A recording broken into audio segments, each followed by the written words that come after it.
everyone. I wanted to talk to you today about children and the paranormal. Now, I've had somebody ask me if I think it's wrong that they are kind of like involving children in the paranormal and with watching my videos so that they, kind of understand what's going on. And my answer is absolutely not. In fact, involving children in the paranormal and helping them to understand the paranormal is extremely important. Now, I've talked about what I went through as a child. I was basically terrorized every single night by spirits trying to communicate with me. They would give me what we would define as night terrors, horrible bloody dreams. Just like I was scared in my dreams all the time, and I did not want to go to sleep, and I couldn't sleep. If I woke up alone in my bed, I would go to my mother's bed because they would leave me alone in my mother's room. But if I was alone in my room, I was a prime target. And the problem is I was dismissed a lot.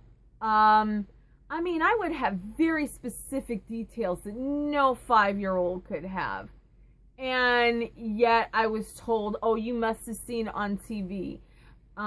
You're just imagining things. There's no boogeyman. There's no one out to get you. It's just a nightmare. Go back to bed. Now I know it wasn't a nightmare. And it was so wrong to dismiss me because you didn't understand what was going on. Children that you hear talking to themselves and they say they have an imaginary friend. Listen to what they're saying about that friend. Are they very specific about that friend? Are they very specific about what this friend says? Are they saying that this friend is saying stuff that your child should have no knowledge of? It's probably not an imaginary friend. So why are children kind of really picked out more than any other human by the spirits? Well, regardless of what religion you may follow, we do reincarnate. I know the Catholic Church says that we don't. I'm not sure if the Protestant Church says that we don't. They probably do because it's kind of like an offshoot of Catholicism. But we do. I have lived many, many thousands of years. I'm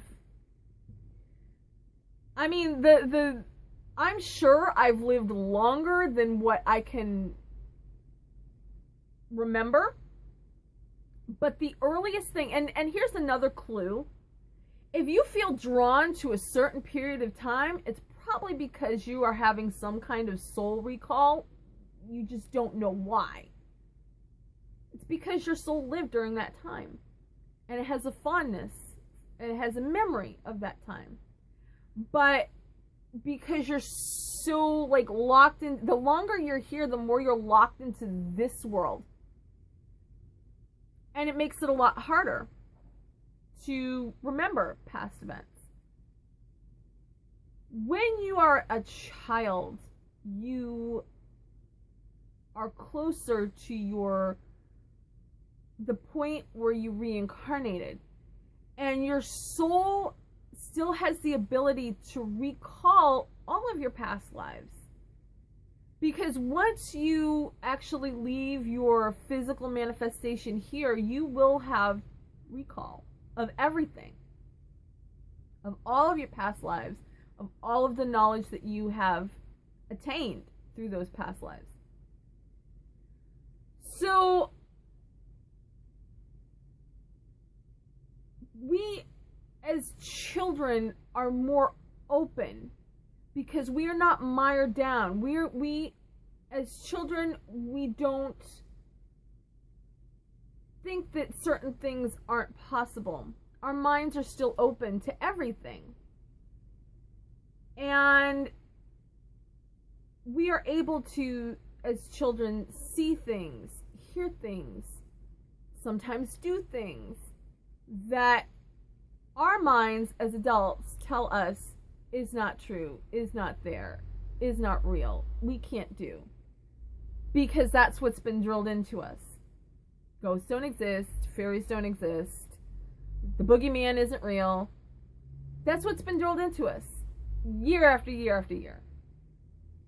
And when you do notice as an adult weird things are happening, it's our immediate reaction to try to dispel it. Well, there must be an explanation for this. There has to be some physical, it has to be the wind. It has to be vibration. Maybe it was an earthquake. Maybe it was a tremor. Maybe it was a truck going by. And we try to prove to ourselves, maybe it was the wind. Maybe it was the vibration. There has to be a reasonable explanation, because that's what's drilled into us. But when you've eliminated all of that, is it unreasonable to admit that there are other things in this world? For children, that's not unreasonable. That's their world, because they can see it, they can hear it. They know what they're seeing, and they're having us tell it, you're not seeing what you're seeing. That's very detrimental to a child.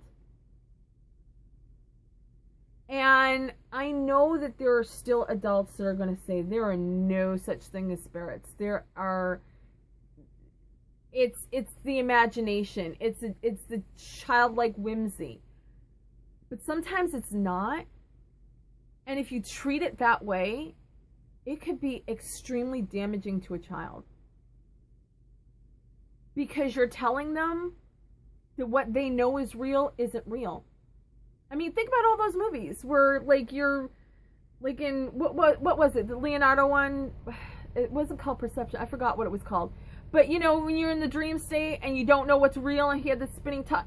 It's like that. You're telling a child what you know is reality isn't reality. I mean, it fucks with your head in ways that you don't understand. And because your parent is telling you that, you try to believe it, even though you know it's wrong. And in a way, you're creating a Stockholm syndrome in your child if you do that. And if you don't know what it is, look that up. So don't dismiss a child if they say, there's somebody in my room and they're doing something. And don't dismiss them and say, you know, if something happens, they're like, oh, well, Billy did it. Instead of being like, you did it, and you know you did it, and you're being punished for it, stop for a minute, ask them, how did Billy do it? And if the answers are like a little eerie to you, ask more information about Billy. What does Billy look like? How old is Billy? What does Billy tell you? Because not all spirits that come to children are of pure intent. And they use the energy from a child, and they can do bad things. But they come in the guise as friends. So if weird stuff is happening in your house and your child is saying, Billy did it, I didn't do it, Billy did it, stop for a minute, don't dismiss it, and talk to them. Help your child understand that sometimes their friends aren't really their friends. But don't dismiss them, because, you know, just because Billy is doing this stuff, it doesn't necessarily mean Billy is evil. Billy might just want acknowledgement. So it's a fine line to walk. You can't dismiss that child, but you have to make sure that that child is safe. So the short answer is, do I think it's wrong to involve a child in the paranormal, to make them aware of what is going on and to help them understand the paranormal and the differences? No, I think it's extremely important to do that. And I also think it's extremely important not to dismiss something as there must be a logical explanation for this, or your child is just misbehaving, or that I can't be seeing what I think I'm seeing, maybe I'm going crazy. Yeah, there is always an explanation for stuff. Just doesn't mean it's the thing that you think it is. So, I guess that's pretty much all I really had to say on the subject about children and the paranormal. If you do have a child that seems to be exhibiting this, like what I've talked about here, you don't know how to address it and you want some advice, you are always free to email me at salemwillow@yahoo.com. I am more than happy to give you advice and help out with this, because I don't ever want a child to have to go through what I went through. It was horrible, it was detrimental, and it fucked with me for years. I would say like 20 of my years, my first 20 years were so fucked up because of what went on as a child as pertains to the paranormal, and that there was no one that understood what was happening and was going on. So if I could save at least one child from going through the hell that I went through, it's more than worth it. So feel free to email me at any time if you think something is going on, if you need advice, if you need help. I'll be more than happy to weigh in on what I think is going on and ways to help. So that is it for this video, and I hope that it helped you to understand better, and I hope it helps some child so that they don't have to go through what I went through. So thanks for watching, guys, and I'll see you in the next video.